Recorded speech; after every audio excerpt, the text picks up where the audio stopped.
Good evening, everybody, and welcome to the Ordinary meeting of Council for the 21st of February 2022. Just a couple of housekeeping notes before I hand over to Mayor Flaherty. Just a reminder that the meeting will be recorded and the recording of the meeting will be published with minutes online. And then also just a reminder that we are actually in an indoor shared space at the moment. So under the COVID restrictions and COVID provisions, that masks are required at all times.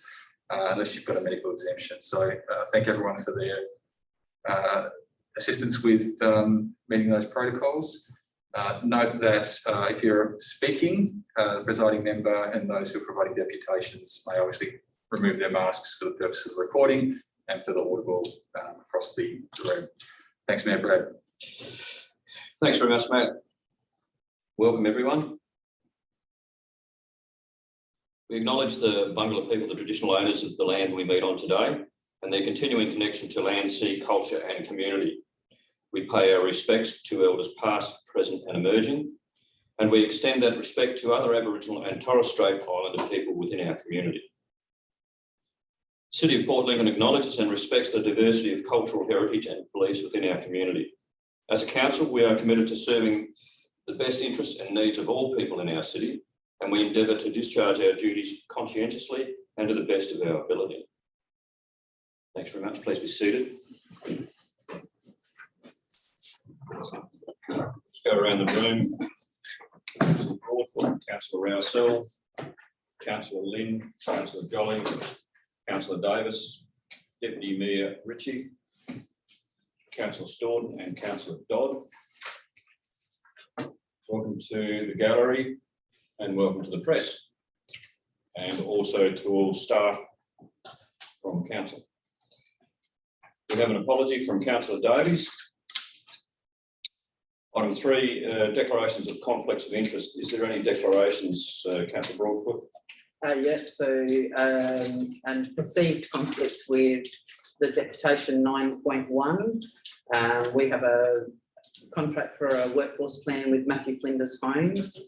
And yeah, no outcome of any council decision changes the scope of that project.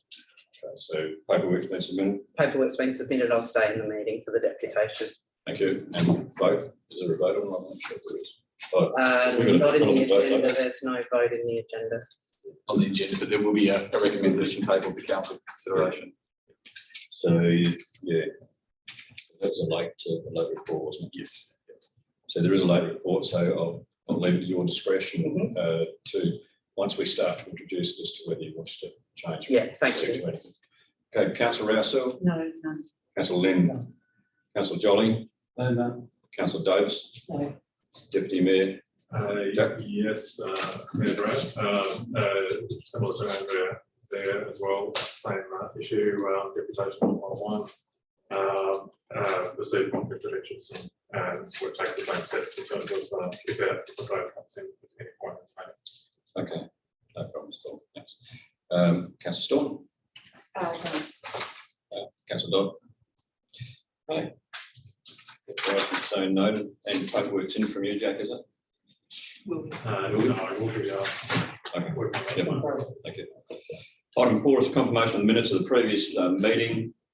Is there any discussion at all on that? Any questions regarding the previous minutes? Can I have a mover, please? Councillor Davis, would you like to speak on it? No, thank you. Can I have a second, please? Councillor Rousell, would you like to speak on it? No, I think you're all good. Is there any questions, clarifications, speaks for or against? Okay, can I have a show of hands? All those in favour? Motion carried. Item 5, adjourned ordinance items, there are nil. Item 6, questions with and without notice, there are nil. Item 7, notion of sorry, come back. Item 6, there is questions without notice, but they will be taken on notice, I think. Is that right? Yeah, we've short notice. I did email them in, but happy to ask, and if can't be answered, then take them on notice. And yeah. Yeah, go. So I've got four questions. Just delineate the questions so we know which ones are. Okay, so the first one is in regards to Lincoln Cove Marina. So this coming from the Chamber of Commerce, which I'm representative on, and there were issues brought to the chamber, which there's some concerns about Lincoln Cove Marina increasing the rates for visiting yachts or boats at the berthing area, and the fact that they're not getting any services for the fee. And I know that's not council managed, but the question is, do we have any leverage or agreement or understanding with Lincoln Cove Management in regards to the fees or the services they provide for the use of their facilities? And a side question on that is, are there any plans to provide public waste bins in the marina area, such as those we provide along the foreshore and the CBD for tourists or whatever? So would you like to take it on notice, or do you want to go back to? Through Mayor Brad. So Councillor Staunton did email us relate this afternoon with correspondence back. So I think we can allow the opportunity for Councillor Staunton to read the questions, and we'll take them on notice and we'll provide written responses in the agenda next month. And I think you are happy with that, Councillor Staunton. Yeah, well, yeah. So if you want to read the next question. You can't answer them tonight, that's fine. Yep. Another issue in regards to Calais Avenue, silt build-up in the water outlet in front of residents' homes there. So there's a drain pipe that comes down, and whenever it rains, silt comes through, and that's been building up over the years, and there's now a sandbar there and lifted a red pontoon up. So from my information that's been provided to me so far, is that it used to be cleared out every couple of years, but it's been possibly 5 to 6 years since that's been done. Now it's becoming a bigger and bigger issue. So my question is, what is the maintenance schedule for the removal of this silt? And I understand there's been numerous requests in the past. Like I said, it's been usually every couple of years, but not been happening. So why hasn't it been completed on that regular basis? Similar issues along Laguna Beach. Sorry, I started on the email. Laguna Beach is also now building the sand drift, is building up at the northern end, and is basically moving into property owners' beach. So they now don't have the water to bring their boat in. So if this is a council issue, what's the maintenance schedule for that with sand drift moving up the and obviously intruding upon residents and ratepayers' land? So what's the maintenance schedule is the question, if there is one. And also there were concerns raised over water quality and evidence of oils and diesel and waste. So has this been tested recently? And if so, can we see the results? That's question 2, 2.1, 2.2. Question number 3 is, can we get an update on the Marina tripartite agreement, if where this is currently sitting? And question 4 is in regards to the Parkala extension to Stenros. The beach along there, so I had a meeting with a resident there, property owner, and I've been given some photos of what the beach used to look like, which was quite sandy, and I remember as a child it was always quite a nice beach, but now it's very rocky and that. So That's a long time ago. it was a few years ago. 2 years. So obviously we've got the silo has been built in, the axle centros is built in. If there's some that is stopping the natural flow and replenishment of the beach up there. I know in the past, council has had either sand shipped in or moved from one end to the other. Is there means for restoring the beach in that area? And the question was, is the reason why council stopped replenishing the sand? I think that's going to be picked up tomorrow pretty well anyway. Yeah, so keep going, you got one more? That's it. Okay, so I think through you, Mayor Brad, I mean, and some of those we can provide simple yes, no answers. But I think just to put the proper context around the questions and the responses, we'll provide responses in writing. Because some of them aren't as simple as a yes, no, and there will be overlapping factors that come across a range of those things. I know JP would have a very simple response to a number of these matters off the top of his head, but I think we would prefer to put the context in writing for those responses. Thank you. and for the information of other councillors, these were questions with short notice. I'm inclined in the future not to accept questions without notice at all. I'll simply ask the staff to take them on notice if you have those. So, but the sooner you get through, the better. Okay, yeah, Councillor Davis. Through you, Mayor Brad, I've got 2 questions that I've asked, and one in particular has been ongoing for quite some time. It's Department of Infrastructure and Transport, State of Port Street, Liverpool Street. I know they're doing a review of roundabouts, the movement of traffic, things like that, but it's been a long time happening. And our roads, those streets, Woodloch Terrace, Porter Street, the intersection there where the lights are, Liverpool Street, Hallett Place, roundabouts are in very, very poor condition. And it is a reflection on the city. Not everybody knows that those roads belong to the Department of Infrastructure and Transport. And at some point in time, a short status report from staff would be really good to keep us as well as it on task, because it's been a long time happening. I think this may What our roads we care for. The other question is too, and I know the EPLGA have certainly been a part of this, but jetties across the state government's been looking to do an assessment on all those jetties. I'm just wondering what the outcome of that at this point in time is, and is there a timeline that state government, that Department of Infrastructure and Transport are going to put out a report through the EPLGA and 2 councils? So I'm happy for those just to sit at the moment. Again, through you, Mayor Brad, I mean, very quick response. 22-23 for pavement repairs along Liverpool Street is what we've been committed to by DEP. We'll provide a bit more context around that. And the jetties working group will need to do a little bit of research, because the last conversation we had with the LGA was there had been no progress with the jetties working group through the Department of Transport. So but I think we'll provide a little bit more context around that. That's fine. I just like to keep them on books because they are components of our community. So these are previous questions we asked. Not the jetty. We have discussed it at our joint council meeting and certainly know about it through the EPLGA. But the Liverpool Street and Woodloch Terrace, there's always been a good response from staff, and they've certainly been liaising with DEP. But it would be really good to have a really firm understanding as to what the outcome of that investigation that they've done, and also interested in what consultation with the key stakeholders in this community, as well as transport, farmers, you name it. So, and also Waitara. You take those on notice. Thank you very much, Councillor Davis. Item 7, notice of motion, there are none. Item 8, petitions, there are none.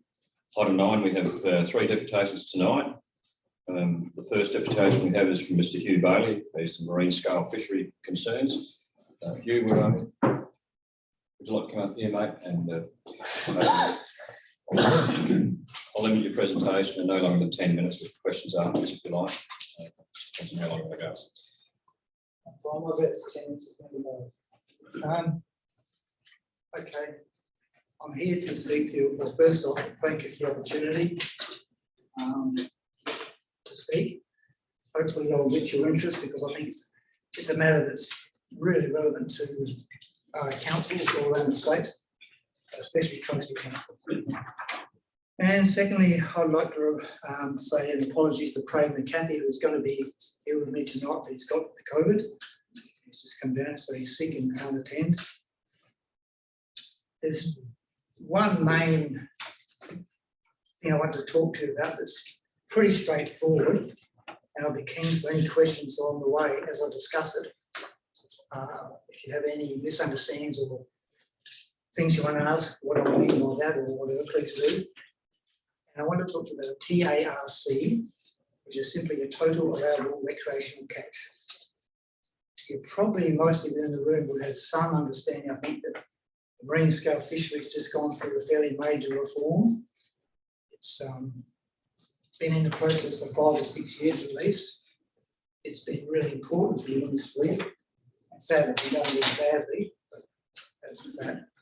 I myself, just for some background information, commercial fisher, been doing it for 40 years. Attended Parliament House, presented to the NRMC on this subject twice, and tried to met with the Minister and his Director as well at Polly House. Where we're at now is we've been through the whole process, for better or for worse. We've come to a point where the marine scale fishers have been handed individual transferable quotas. Please ask questions if you don't know what it's all about. It simply means that after looking at the fishery and its history, the powers that be, both government, PIRSA and SARI, with fishermen input, which they largely ignored, handed out a series of individual quotas to the fishermen that wanted to stay in the fishery. The fishermen that didn't want to stay in the fishery could opt to take an exit package, and some did. We've been left with about 200 fishermen with various amounts of quota through that process. Some are okay with it, some are really badly off by it in the manner that it was done. So getting back to the TARC, which totally, as I said, stands for Total Allowable Recreational Catch. This is not an us versus them situation at all. All this is a conservation issue, and this is a jobs issue. And what we're now left with, the Marine Scale Fishing Association, the Marine Scale Fishermen, is 4 main species have been quoted, and various fishermen have got different allocations. Overall, that's well and good. I mean, by that I mean that I think quota is the only logical, serious management tool to place on the fishery, but it absolutely has no integrity at all if you only leave it at that point. The 2 main groups that take our species, and mainly our inshore species from the waters of South Australia, are commercial fishermen and recreational fishermen. If you do not go down the track of addressing their catch, it's a total waste of time, and you're just, it's not more serious than it's a total waste of time, because you're crucifying one group at its stupidity, but also more than that. The job of PIRSA and SARI is to manage the resource on behalf of all South Australians. You own the resource, we're the licensed people who catch it and deliver it to you. The recreational fishermen have every right to go recreational fishing. As I said, it's not us against them. It's just a statement of, we're at a point in time, after 3 decades of mismanagement, we're now facing a serious decline that will just continue. And for your information, I went to the 4 bait tackle shop owners last few days. Got one, gas catch, sea merchants, and boat suppliers. All the owners of those businesses are in favour of a recreation licence. 4 out of 4 are also in favour of a phone app, which I'll come to. That's simply a way in which we could, in this day and age, easily and accurately record and gather information on what the actual recreational catch is. Now, the money that should be gathered from a recreational fishing licence would go towards managing a resource. Both the commercials and the recreationals are all screaming out for more proper management, more compliance officers, and more serious science to manage this valuable resource. For whatever reason, and this is why I'm here tonight, because you're a council, you have some say, you'll meet with politicians and ministers. You should be interested in this subject, It's not about me or any other. It's about the resource. It's about everybody that lives here. It's about jobs going forward. It's about the resource going forward. Unless something is done more seriously about managing this whole matter, it's just going backwards. The only thing I chose to bring to you tonight as a bit of a handout of paper was just a few simple sheets that I think summarise quite badly, sadly, the state of the marine scale fishery. And they're just a piece of paper, demographics of the breakup of ages left in the fishery. If you look at them in your own time, you'll quickly see that the marine scale fishery is an industry dog. And I'm not saying that to over dramatise it. It's been so mismanaged for such a long time that it's not. We've gone from, when my time, we've gone from 660 down to 200. If you go back to some older guys in this town, who've got a lot more experience than me, around longer than me, Harry Biddle, I've forgotten the names. People have been 10, 15 years longer than I. Their time was 1,000. The fishery also, at one stage, was a 5,000 tonne a year fishery. It's now a 1,500 tonne a year fishery and going backwards. The value to the state, and this is something that's always been bandied around and used as a bit of a political game, is we're only meant to be 23 million or something to the state.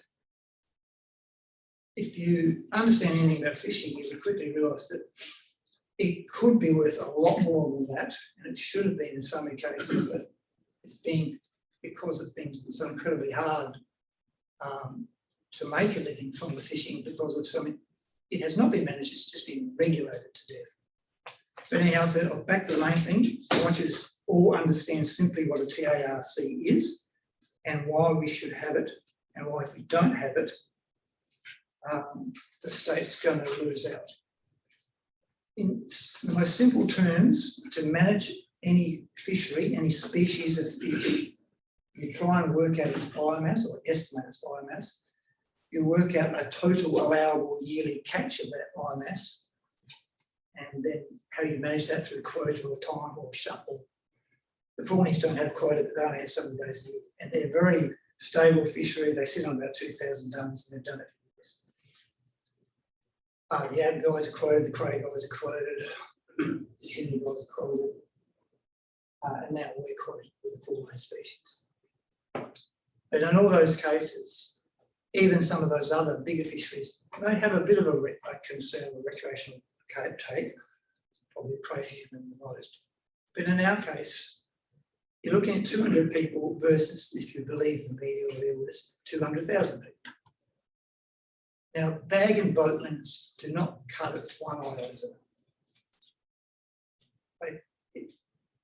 For whatever reason, they have refused, and are still refusing, to get credible, helpful information of the catch, recreational catch.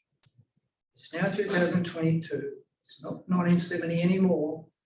We've got phones. We could simply have a phone app. Boat holders could be required as part of their licence condition. They should have a record licence.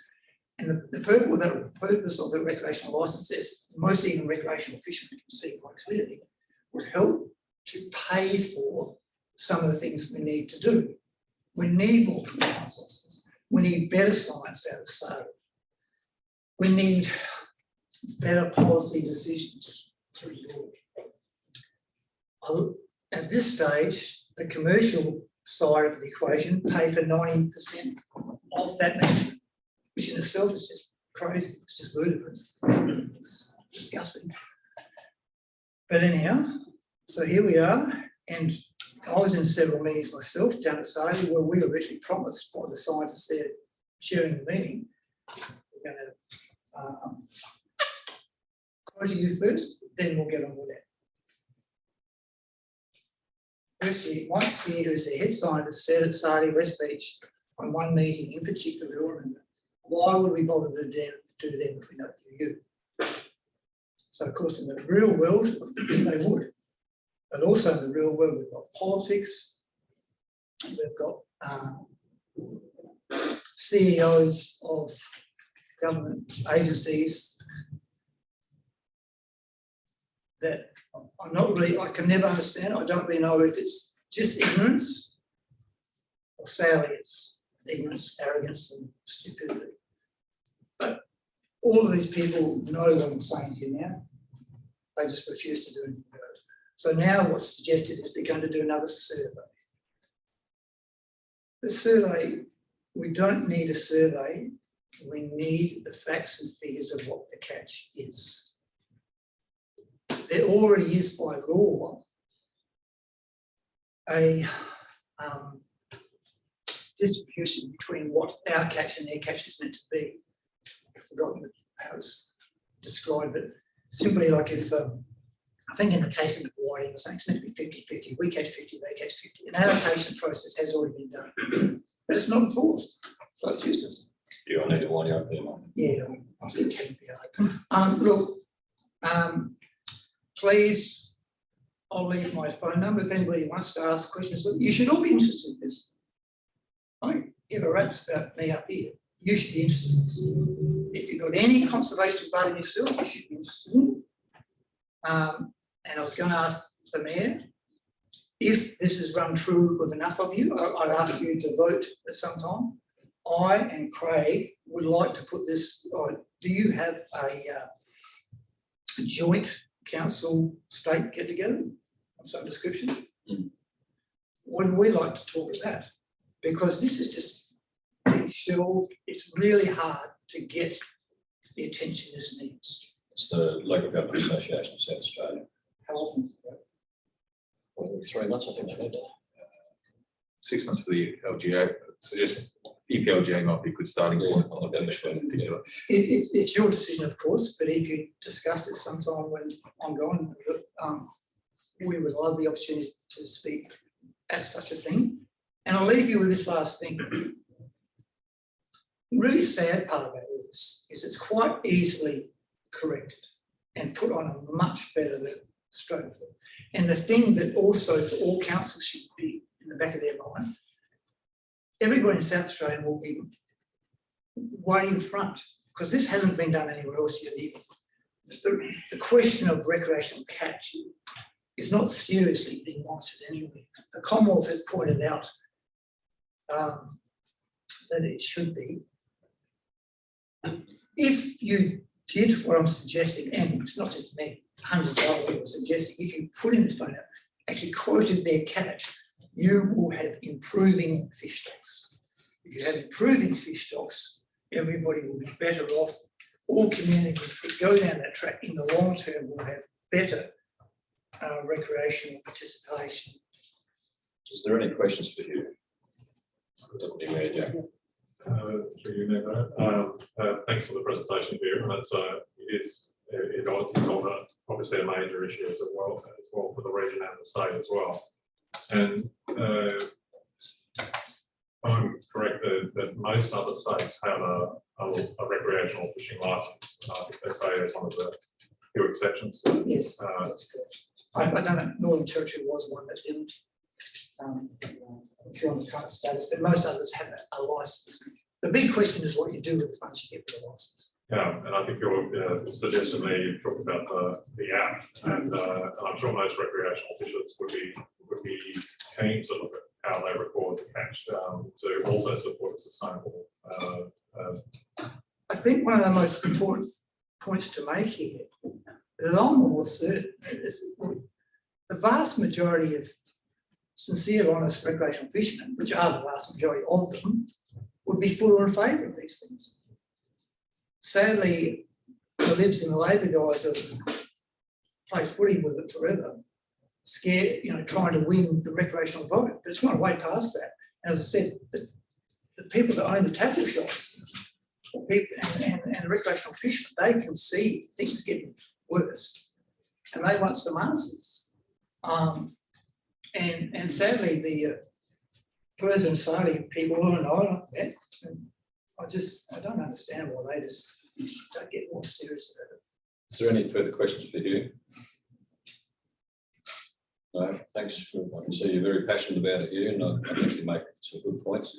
I think that the Government Association and Insurance is probably the first start we need to go. So I'll talk to Craig and we'd like to perhaps talk to one of the people from the council or Peter Scott, who's the executive officer. Okay. No, that's fine. Thanks for that. We've got the number at the front of them. Yep. All right, thanks, mate. Thanks, Thank Gary. Thanks. And have a microphone to do this on, so we'll do it on the left hand.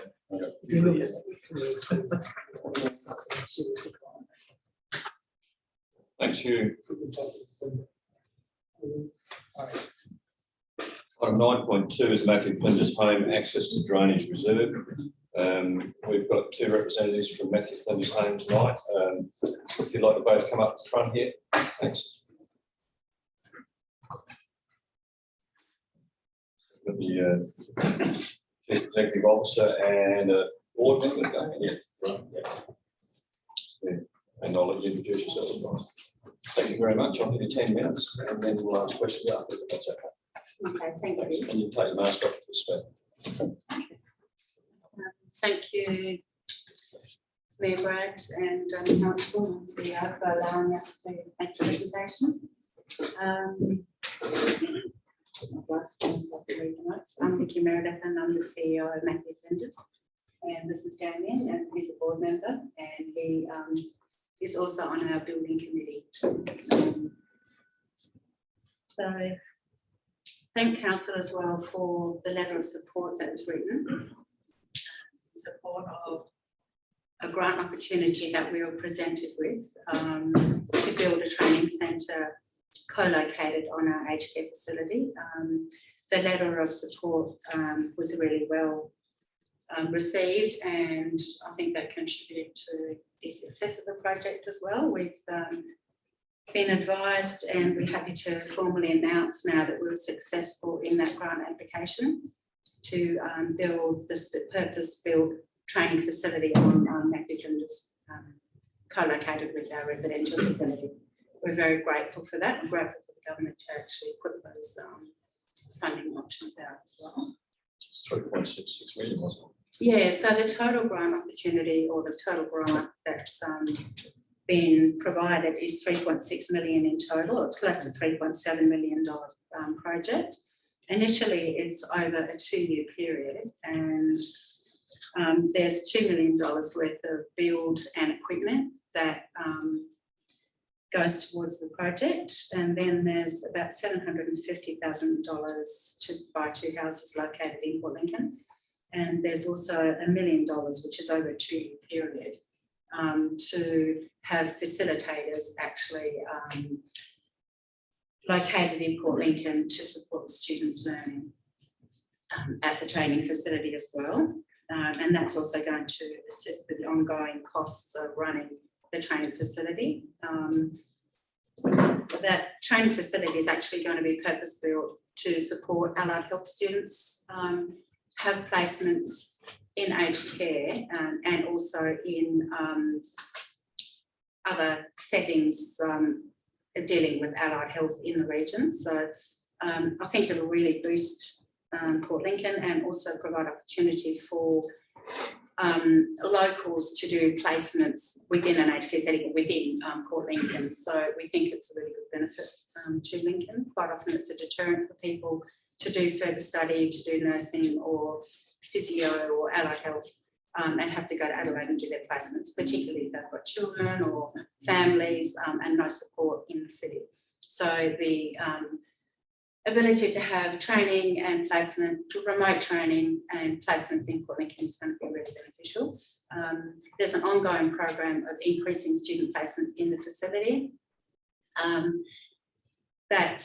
We've got a 10-year use agreement with the Commonwealth, so it's not just a quick short turnaround for this project.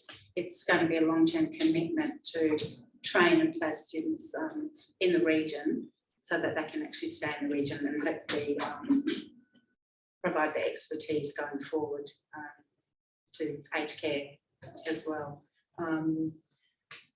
We've got the build that we're planning. We've got a current build that we're working on at the moment as well. So that's a $6.4 million investment back into aged care in our community. It's significant. It's funded by Matthew Flinders. It's not government funding. And it's a reinvestment back into aged and disability care. You know, you would all know that there's an increasing ageing population in the region, and there's also been a massive increase of people relocating to the region, and that alone has escalated our need to really take seriously the fact that we need to expedite our plans for strategic growth in the future and get on with building and providing the spaces for the aged care residents into the future as well. The board's been very committed to making sure that we are sustainable as a community organisation going forward. We are a not-for-profit, and the commitment by the board has been outstanding in supporting the central as well. So I'm happy that we are focusing on our strategic plans, focusing on the growth, and trying to maximise the opportunities that we do have in the region to cater for increased demand. I think it's all of our problem. It's certainly not one that Matthew Flinders faces on its own. It's a community issue that we're all going to be faced with in the future. We're all getting on. Yeah, I just like to also, on behalf of the Matthew Flinders board, thank the council for allowing us to speak tonight. As Nikki mentioned, this is a huge opportunity for the region. It's not just Matthew Flinders, it goes beyond that, I believe. From a building perspective, we have been considering areas where we can build such a facility on our property. The issues that we have, which is sort of a bit contrary to building in the regions, we're on a landlocked site. We have got a lot of opportunity to expand, and there's any expansion that we undertake brings with it car parking problems and facilities for exterior space. So I suppose our request tonight to you all is to ask if there's any ability to reconsider the previous motion and to open up dialogue again to look at how we can expand our well, not how we can expand, but how we can accommodate and collaborate with the council to provide space that is in most particular case for infrastructure of car parking, and how we can come to some sort of agreement and how we can use land maybe adjacent to Matthew Flinders for that purpose. So yeah, that's basically the short and sharp of how we are at the moment. And as you know, we've just received this announcement today, so it's, you know, we're in the starting blocks, and we need to become very it's something that needs to happen very quickly for us to get some sort of assurance about where we're going and how we can do it, so that we can commit to this and provide the KPIs that the government requires for us to get ahead. So I'd like to say at this stage, so thank you very much. Yeah. Thanks, Damon. So you mentioned the strategic alliance with University SA, didn't you? Yes, yes. Yeah. I think that we've got a late recommendation coming through on that. Where's that slotted?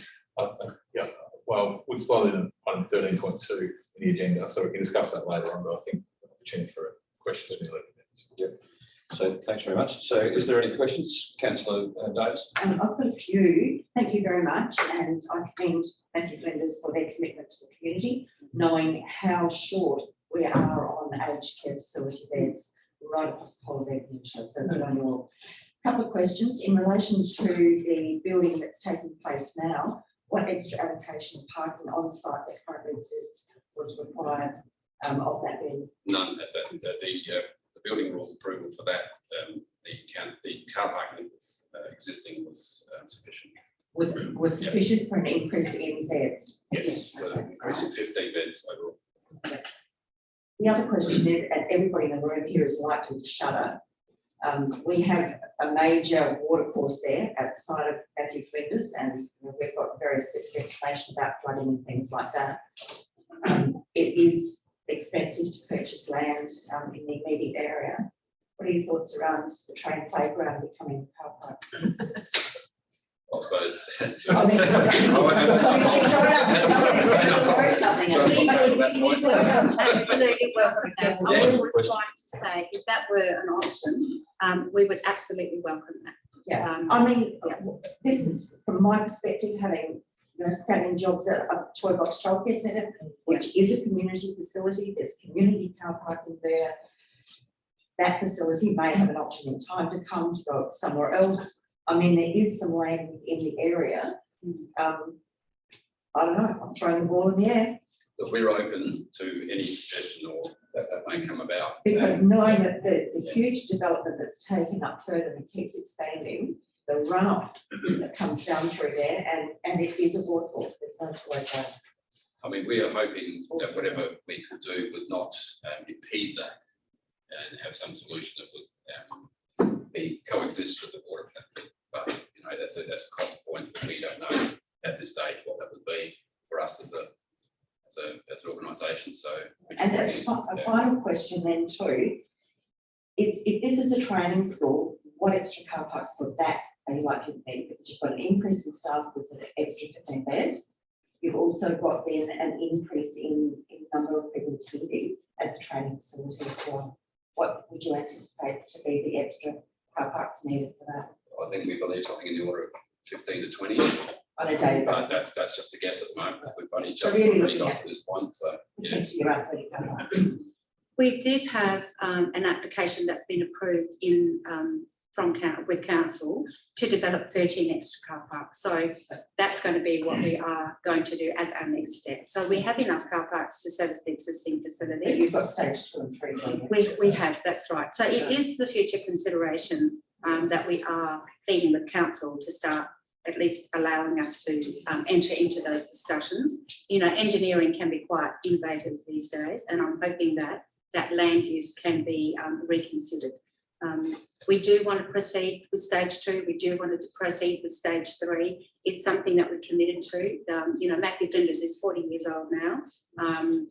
I think we can't keep on coming up with the same roadblocks. We've exhausted all options to secure and purchase all land that is adjoining on the other side as well. So we've approached landowners, we've negotiated with landowners. Some of the prices that have been put back to us have been absolutely not feasible, and it would not be, we would be negligent really if we accepted some of the prices that they are banding around. It would certainly not be a good use of our money. And my perspective, train playground, we all hit me maybe, but on that top side of, not Lewis Road side, but on the other side, and you're parking through there. They're just thoughts. To advertise, one of the concepts I really love is when you actually have children's activities in with elderly.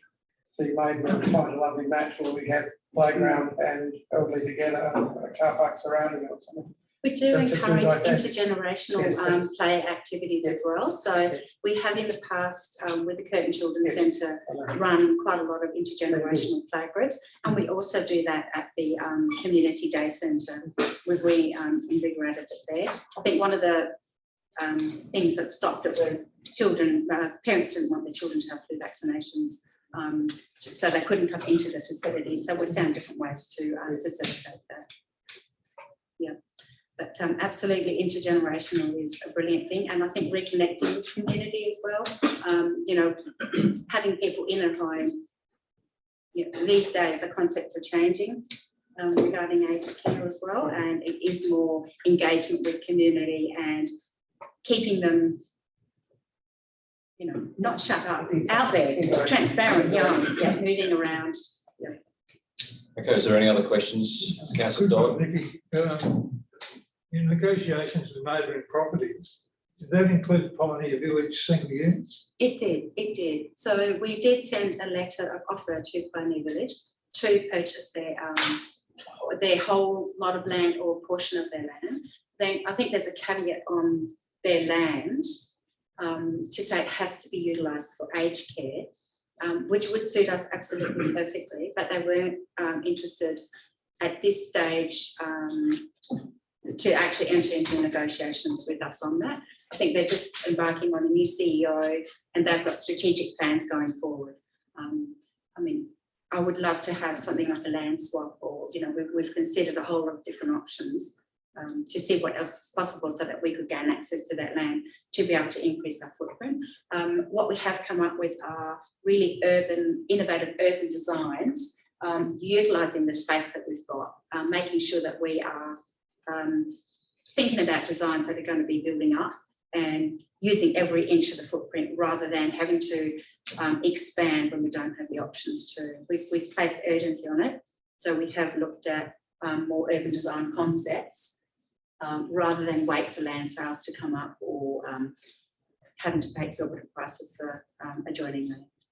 Do you think there'd be an opportunity for council as a third party between Pioneer Village, Matthew Flinders, to negotiate maybe vacant land to be allocated for aged care? You pick up Pioneer Village, maybe Pioneer Village picks up additional land from council. We would absolutely appreciate that. We'd be open to any of those assistance with negotiations, yes. I think there's a transition of the board with Pioneer Village and with the new CEO coming on board. There's a possibility of open dialogue coming up, I expect. Yes, there has been. And we have also approached Pioneer Village to offer assistance to them. I think aged care going forward, everyone's going to have to be quite savvy with their expenses and their setups and duplication of effort when it comes to running facilities as well. So we have created a relationship with Pioneer Village and actually have offered assistance with various matters as well. Is there any further questions? Okay, thank you very much. Very thorough. Very much. Thank you very much. And I think we'll be speaking later about some aspects of that. Okay, item 9.3, Adam Kemp is going to address council regarding possible tree removal from Casuarina Court. We spoke on this last month. I had spoken to Adam and had said, offered him the chance for him to come and represent the people that live in Casuarina Court through a deputation. So welcome, Adam. Thanks, Brad. 10 minutes and then questions after. Yeah, first of all, thanks, council, for giving me the opportunity to come in and represent Casuarina Court. I've lived there 20 years and I seem to have inherited the role of spokesperson for the street somehow.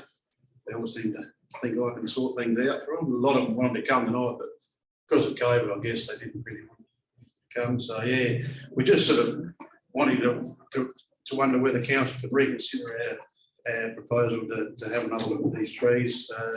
The last 10 to 12 years, we've done various emails and petitions to council and seem to have got pretty close at some stages, and the certain officer there, the council over there, haven't left or it doesn't work anymore, so we seem to go back to square one each time.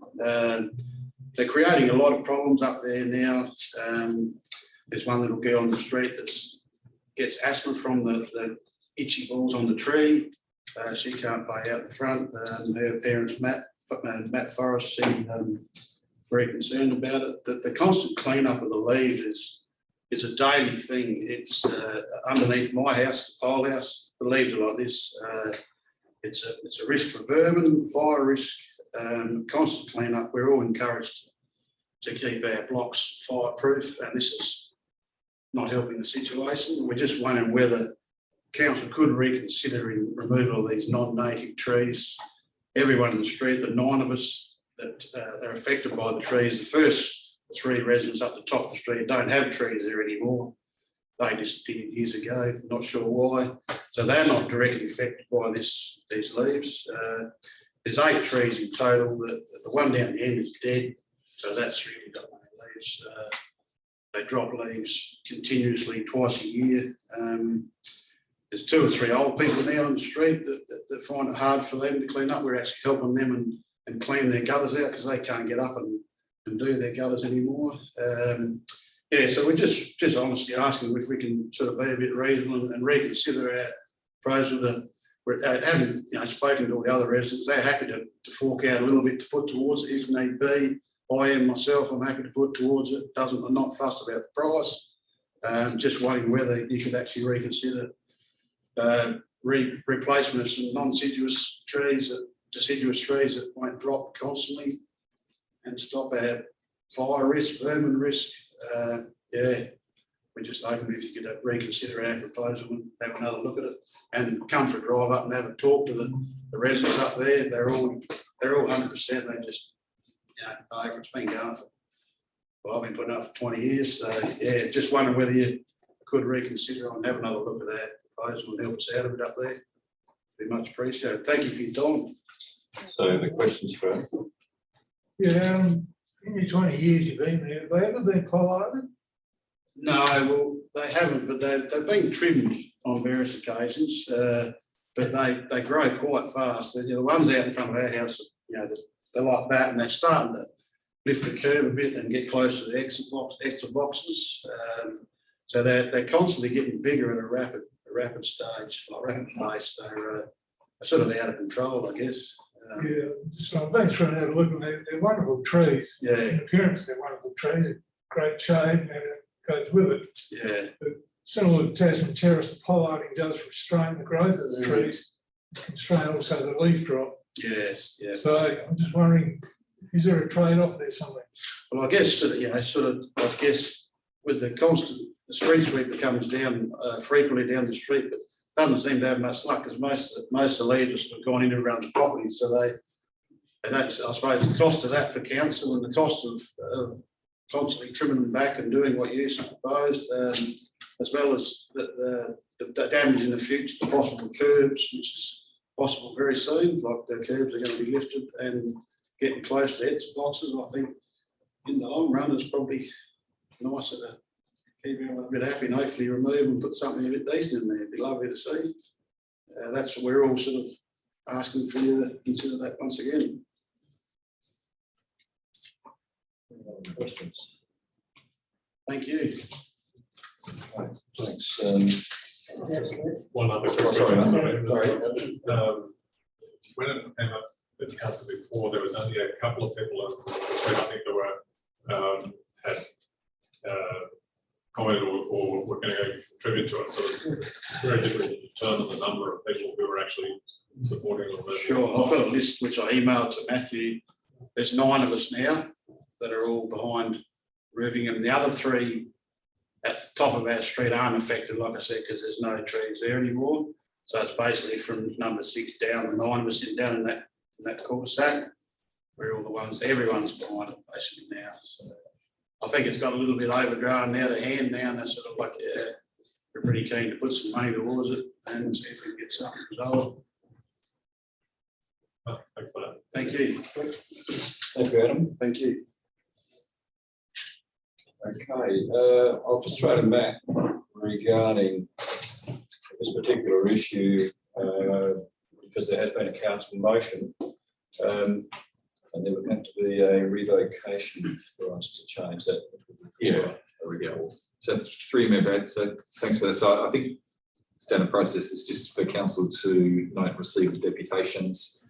In relation to the Matthew Flinders home, there will be a late table item at 13.2. In relation to this matter relating to Casuarina Court, I mean, there's a council resolution as of the last council meeting, 4.5 weeks ago. So I guess it's not the prerogative of officers to bring another resolution a month later, trying to reverse or revoke a council decision. So I guess as the decision-making body that's made the decision at the last council meeting, if there is to be a consideration of the request from the owners of the properties in that area, I believe the appropriate pathway for that would be from the elected body, whether it's a notice of motion at a future council meeting, or even requesting a further report in that regard. But at this point, I wouldn't anticipate any motions or decisions from council at this point. Okay. All right. So simplifying it, Adam, is basically, we've heard what you had to say, and we would have to wait for a motion to come from a council or on those. So regarding a revocation of the previous recommendation, previous motion. Okay, thanks for that, Matt. So recommendation there is that council note and receive the deputations. Can I have a mover for that, please? Councillor Staunton, second. Councillor Dodd. All those in favour? Motion carried. Thank you. Item 10 is the elected members' reports. My report was a late one. I apologise for that. I got called away to Kimberley last week. The world went every week. Councillor Davis. Haven't read it. Aren't you lucky? Okay, thanks. Just for information, I've been working with Kimber in the recovery process for the floods that have occurred up there. That's why it was delayed. Can we get a little bit of feedback as to, my question is through you, Mayor Brad, can we get some feedback as to the situation that some of our fellow council areas are in, and Sure. what we can do to advocate for support, financial support for them, because I understand that Kimber is in a really bad way. Yeah, okay. So to give you an idea, I got a phone call from PIRSA and Landscape Management Board to chair a meeting of a recovery committee, a localised recovery committee operating out of Kimber, which incorporated the Kimber District Council, the Franklin Harbour District Council and the Cleve District Council, plus also all of any support agencies that might be there, such as Red Cross, Buckleboo Farmers Group, and a couple of other organisations. To give you a profile, the Kimber Council has a rate base of somewhere around about $1.5 million a year, and they have $10 million worth of damage to infrastructure, culverts, roads mainly. There is some impact on farms from a fence and insurance point of view, financing of removal of sand. There's quite some damage to paddocks, to farmers' paddocks, where they've got rivers that have gone through there. There's a significant number of roads that are still underwater, and a significant number of roads, both paved and unpaved, which are like a sponge cake. You drive over it, you sink into it. And we've just had a vehicle up there loaded with grain roll, and it was in the centre of the road, and the last thing you'd expect to happen, it broke through the surface and went over. Franklin Harbour has some damage as well, but not as significant as Kimber. I think I'm doing this from memory, there's about $3 million worth of damage there. And Cleve has about $7 million worth of damage from memory. They still have roads closed. For example, Kimber still has 34 roads that are closed to access. So what it means is that from an emergency management perspective, it's difficult to get emergency vehicles north of about 3 kilometres north of Kimber. There are examples of water sitting over the road that won't be gone for 6 months. But the roads themselves need an extensive amount of work. To give you an idea, Ramsey Road to the north of Kimber just doesn't exist. It's a hole in the ground all the way through, and that's just one example. So the good news is that the 3 councils put together a very comprehensive report going to the state government asking for extraordinary assistance under the Local Government Disaster Relief Fund, or whatever the words are similar to. And the word that we got on Friday afternoon was that they had been granted $19 million for the recovery, for the restructure of infrastructure and failed infrastructure. The difficulty from a recovery point of view is that aside from the human element dealing with people on farms that are isolated and have financial issues, the remediation of the roads has to occur almost immediately. Because of the subsoil moisture that's there now, it means that there's indicators for a bumper crop, but they've got to get the fertiliser in to the farms and the pesticides and the weed killers in, and then they've got to be able to get the grain out later on in the year. which brings it to the point is that do we just remediate the road systems to a level where they just can get by, or do we remediate and stage it so that they can face another flood deluge the same level? So they're the sorts of questions that we're working in. I don't know how I wound up as the chair, but I did. And I'm going to try and hand that across to a localised chair in the future if I can. The councils themselves seem to be in pretty good spirits. The local population seem okay, but the councils still have to do their day-to-day duties as well as the remediation requirements for the infrastructure. So Can I just make a comment? Good on you for, being a part of that, because I think it's about us helping each other. And also too, it was on landline and it was quite horrifying to see what it actually. Yeah. But the interesting thing is we'll try and pull the EPLGA in some form there to assist. PIRSA and Landscape Board have been quite prominent in trying to get coordination together. The difficulty that we've got is from the state level. They're saying, look, this is a localised issue. You deal with it in the recovery process at the local level. I've had my heated discussions with Department of Premier and Cabinet today about getting further assistance as a coordinator.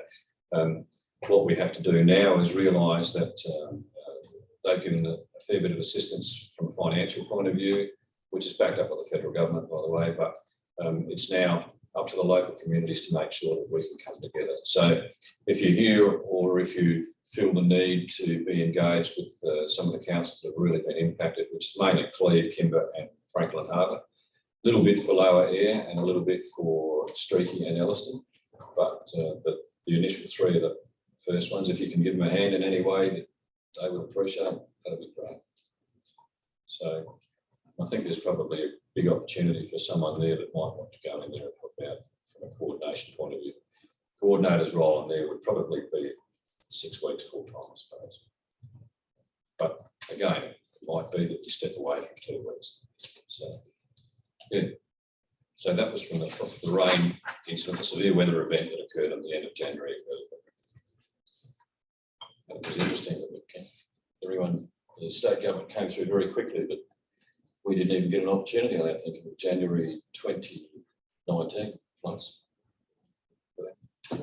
Yeah. Any other questions about my thing? The activity report. Okay, Deputy Mayor's activity report. Jack. A few things there which I've covered, nothing to add to that. But one comment I'd like to make on the Port Lincoln Art Prize opening. I was fortunate to step in for the mayor for that. Thank you for that. And just to say, it's just a magnificent exhibition on exquisite showcase of local art and local arts as well. So it was absolutely wonderful. And also congratulations to Amanda on the coordination too of all the Australia Day events. That was Yeah, that's a well put point, Jack. I think Amanda and your team did a wonderful job in Australia. Councillor Broadfoot. Thank you, Mayor Brad. So 20th of the 1st, I had a Health Advisory Council meeting, and then the 26th of January, the 3 events that are there. Thank you. Thanks very much. Councillor Russell. Just those the 3 events that I've got, plus there was a Lower EP leadership meeting on the 8th of February. Went to, thank you. Good, thanks. Councillor Lynn. Just those there, thank you. No worries, thanks. Councillor George and Peter. 16th of February has been brought up. Yeah, thank you. Councillor Davis. They're up there. I did send an email to them, so thank you. Right. Thank you. Councillor Storm. Yep, I emailed through too, so and raise questions tonight. Okay, yes, thank you. And Councillor Dodd. It's the Audit and Risk Committee on the 16th. Thanks very much. On. Item 11 is the Chief Executive Office items for discussion. Over to you, Matt. Thanks, Matt. Brad. Just a couple of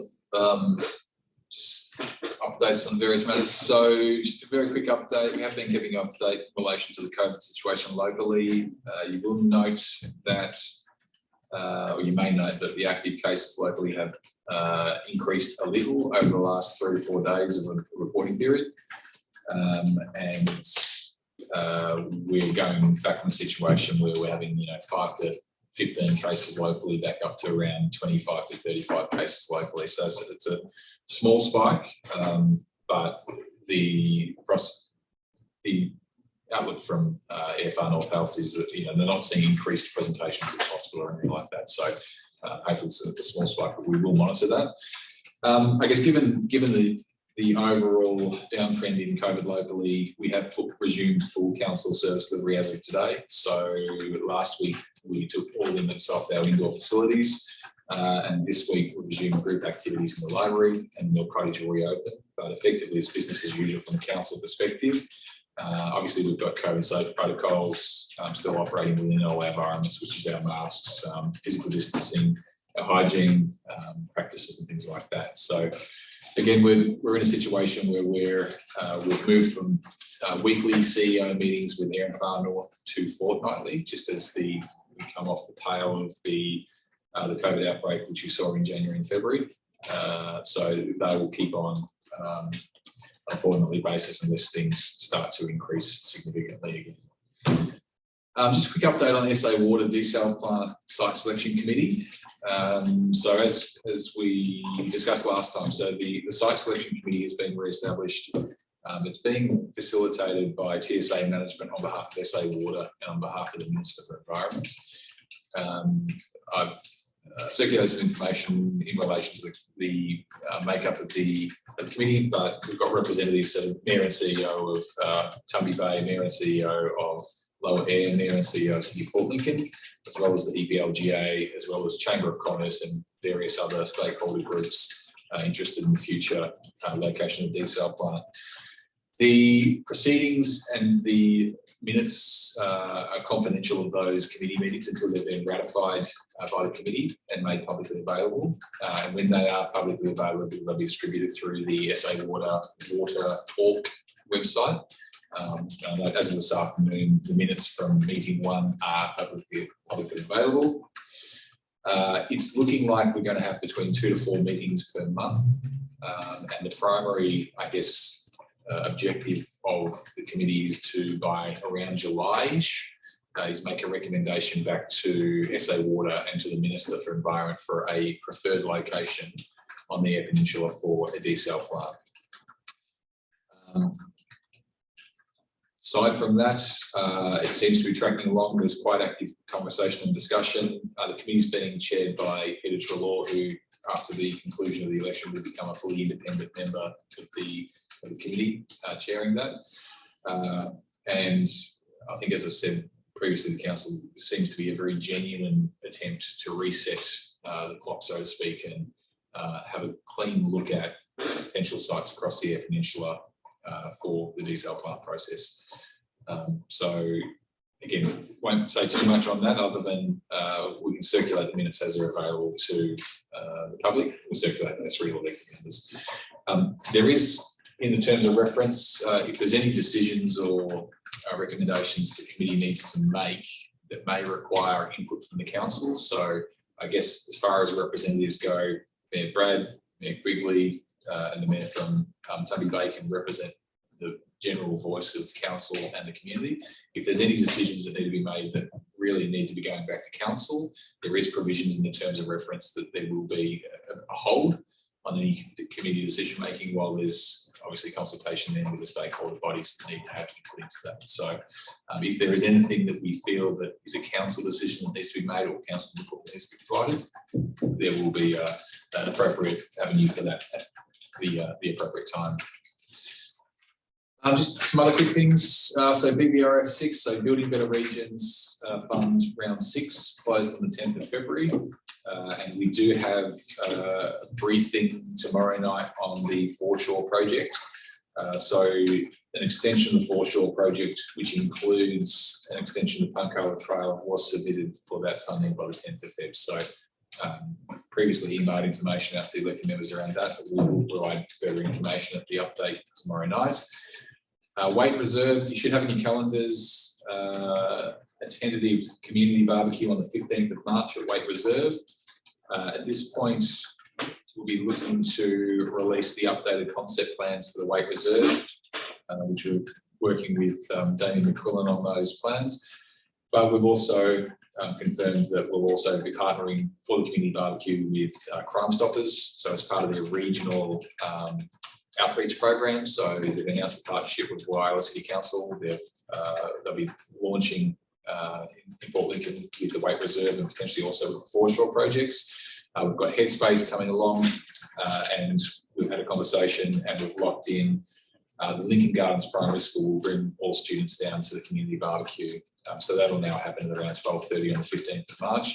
And then invites will go out to a broader range of schools and broader range of community to invite them down to that community barbecue. So that shaping up to be a good way of launching the Weight Reserve project. The next day, you should have in your calendars, 16th of March, elected member bus tour, where we will start going through some of the key sites and locations for the upcoming annual business plan process and budgeting process and some of the key projects and where. So I suspect we'll, some of the conversations that we've had in recent council meetings and we will have in upcoming budget workshops will be a focus of that. So, and I think that's probably it for a way of general update. Thanks, Mayor Brad. Okay, thank you. Happy to take questions if there's any specific. Any questions at all? No? Yes, Rob. Just one back with the desal plant. We're talking Lower Eyre Peninsula. It's just that there's been talk about Whyalla looking at having one too. Is there a possibility of it combining, or is there an issue having two on this side of the state? You know, like Whyalla and Lower Eyre. Their focus is to go Does that north come of up mining, I think. Sorry. So to clarify the announcements, I'm not fully across the announcement around Whyalla. My understanding is that it's a totally separate desal project, and my understanding of the water infrastructure from SA Water is that there's a linkage pipe that comes through across from Whyalla, brings the Murray River water down, comes across to Woodner, and then down backfilling in Ceduna, Streaky Bay area. So a proposed desal plant in the Whyalla location is probably going to service the Upper Spencer Gulf area, but not necessarily going to provide any benefit to the Eyre Peninsula. My understanding is it's a totally separate project. In relation to the EP desal, it's largely looking at the three lower area councils. I think the reality of the most probable sites is likely situated within that area. But there is scope for discussions around West Coast and Southeast Coast locations for the desal. Still early days, isn't it? So, yep. Thanks for that. Okay, item 12 is council committee reports and minutes. 12.1 confirmation of minutes for the Eyre Peninsula Regional Assessment Panel meeting held on 18 January. Can I have a mover for that, please? Councillor Davis, thanks. Do you want to speak on it? No. Can I have a second, please? Councillor Dodd, do you want to speak on it, Jeff? Any speakers for and against? All those in favour? Motion carried. Thanks very much. Item 12.2 is the confirmation of the minutes of the Eyre Peninsula Regional Assessment Panel meeting held on the 14th of February.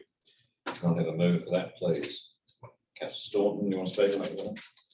I have a second. Councillor Broadfoot, do you want to speak on it? Just can we take the R off of Eyre Peninsula and both of those recommendations?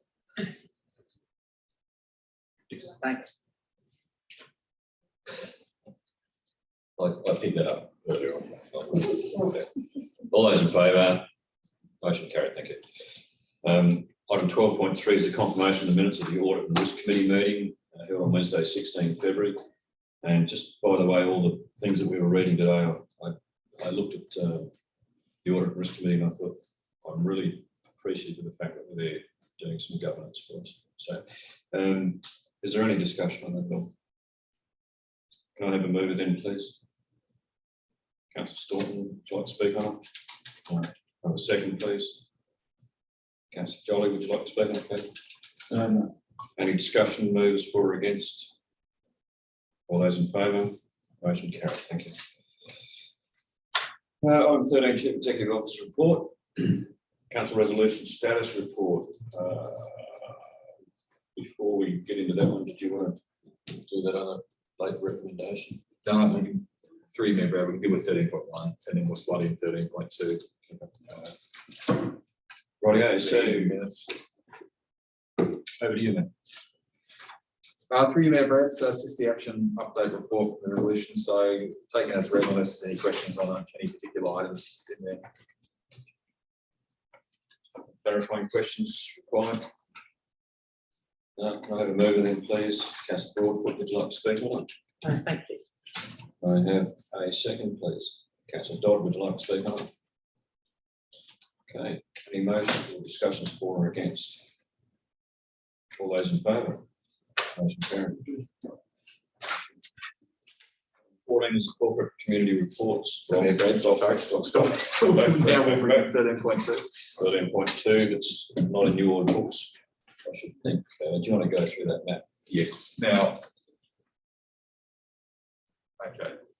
Right. So Amanda's got the other content in there. Just bring the content up on my screen, so I know what I'm looking at. So given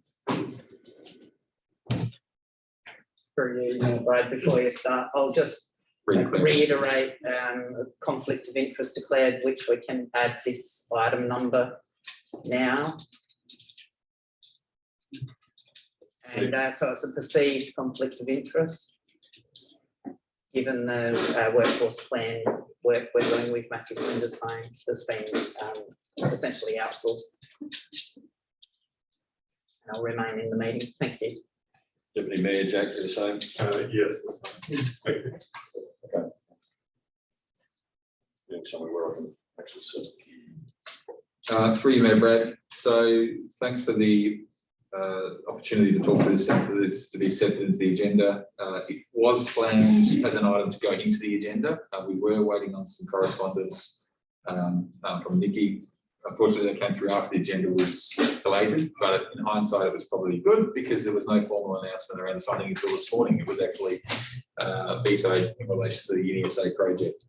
I guess just in context of the deputation and I guess the opportunity that therein presents is that we've got an existing approach to council from Matthew Flinders Home in 2019. So I'll take that. In 2019, in relation to access to the stormwater drainage reserve adjacent to Matthew Flinders Home for the purpose of developing car park back in 2019. The matter was considered by council, and in June 2019, council respectfully resolved to respectfully advise Matthew Flinders that they didn't want to pursue that option any further.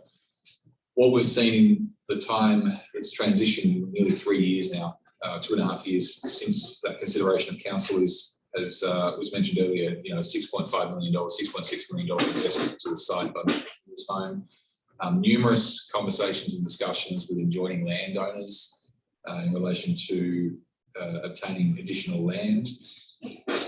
And I guess now the opportunity for a $2 million investment into the site, as well as $1 million to go towards operational funding to sustain that, and additionally $700,000 to buy houses for housing purposes elsewhere in Lincoln to support some of the training placement positions. Without, I guess, asking council to revoke the decision, and I think this is not what the question really tonight is about.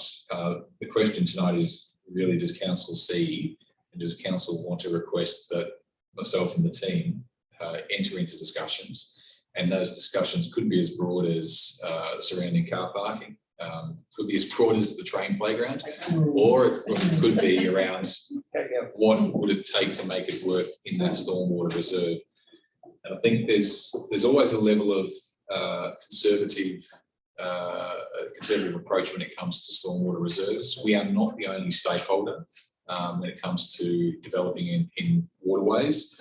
And there may also be some considerations we need to make under the community land management plans, which, before any decisions are made, we may need to consult with the community around changes to use of that land as well. So there's a few steps and hurdles that we need to consider even if we said, yes, let's support it and let's work on it. So I guess tonight, I just really wanted to foreshadow that there's three possible outcomes as I see it. And the first is the status quo, which council says, look, we've considered this back in 2019 and we don't need to consider it anymore. So status quo, good luck with trying to secure other land or developing on site. The second is the council gives an indication that's willing to have a conversation, but between now and April, which is when I understand the funding timeline is for Matthew Flinders to have their permission to use land and sign off on their funding deeds, it may be the council looks at all of those conditions. We look at the potential caveats around the stormwater use. We look at the volumetric analysis around stormwater capacity upstream, and we just come back with this, it isn't feasible. We don't see that it's going to work. The third option is that we happy to have a conversation, and over the next month, 2 months, we work out that as long as there's minimal to no cost to council, as long as there's minimal interference with our ability to manage stormwater and drain water through that reserve, then is there a real reason for us to not permit usage of that reserve or another solution within the area? So they're the three possible outcomes that I can sort of see that we could move to from here. I think the starting point really is for council to not revoke previous resolution. I don't think we're at the point of revoking that at this point. I think the starting point is for council, if it wishes to entertain a discussion with Matthew Flinders around what we can do and how we can facilitate that, is basically to request that the team now come back with some options to council after discussion with Matthew Flinders around what that possibility may be. Very careful around the wording in relation to the previous resolutions, but the recommendation tonight, there's some correspondence which will go into the minutes as well. So there's the letter from the original request back in 2019. There's a copy or an extract of the report from June 2019. And then there's also a letter dated 14th of Feb, but received 17th of Feb from Matthew Flinders. So they're attachments which go into the agenda. But in simple terms, the recommendation tonight, should council wish to pursue and open the doorway for a conversation, is the council, notwithstanding its previous resolution dated 17th June 2019 in relation to the request from Matthew Flinders Home MFH to access the drainage reserve adjacent to the Matthew Flinders Home facility for development purposes, request the CEO review the most recent request from MFH and provide a further report on this matter as a priority. I think that's broad enough to not undermine the previous resolution of council without revoking. And I think it's also broad enough to entertain some what ifs around the drainage reserve, but also around some of those options if it comes to that. I do note, as I mentioned, I already mentioned a few of the hurdles, barriers, challenges that we will have to overcome from a council's perspective, and also the timeline that we're working towards. So I guess with that, you've heard from Matthew Flinders this evening, the ability there.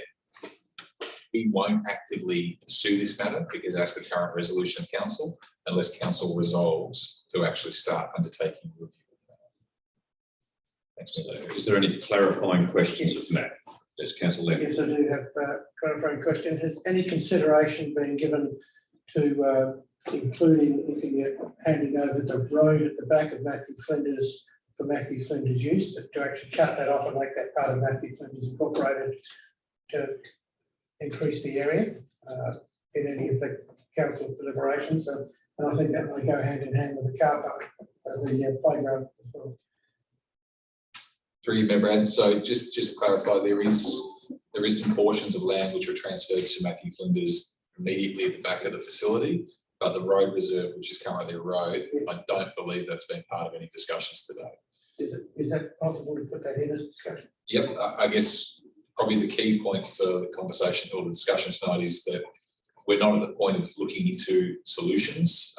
At this, I think Matthew Flinders would have probably a handful of different options and drawings around site configurations and what that might look like.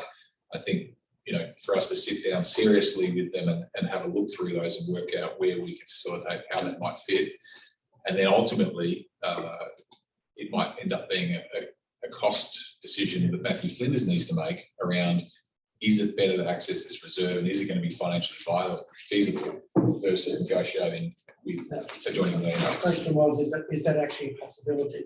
Can council actually decide to do that, or was there too many issues saying, no, you can't shut off a bit of road to do this and shut it off? That's what I was really asking. In Is that, in simple terms, knowing the timeframes we've got, which is end of April, the pathway to closing a road and going through that process would present more challenges than accessing the stormwater reserve. Okay, are there any other clarifying questions? Wait, just to clarify, so the report, the further report you're going to do is in regards directly to use of the drainage reserve? Or is the report going to be on a broader other opportunity, other options? Right. Explain what that will be. Yep, thank you, and good question, and I did reread the recommendation a couple of times after the conversation and the questions this evening. My interpretation of that would be that the request that the CEO review the most recent request from MFH and provide a further report on this matter as a priority. I believe that's broad enough to come back with some options around that, and not be limited specifically to the drainage reserve. However, I guess that's going to depend on the conversation between council and MFH within that timeframe. I don't think that limits it just to the drainage reserve, to answer your question. Yeah. Clarifying questions of Matt? Right. Move motion. Oh, okay, all right. There are no- Just check first. Is there any other clarifying questions? Okay, councillor Davis, you wanted to move the motion? I think councillor Russell might. Oh, sorry, Oh, you got a question? just a Sorry. question, sorry. Would Matthew Flinders have to also put plans to the National Resource Management Board and the Department of Environment if we gave approval? So that they would still have to do that step as well, so it's not just us. Correct. So just to clarify, and again, this is the conversation we would need to have if we pass this hurdle tonight. In principle, approval from council as a landowner is effectively saying, yes, we have no objections to an arrangement, might be selling, transferring, giving permission, licensing.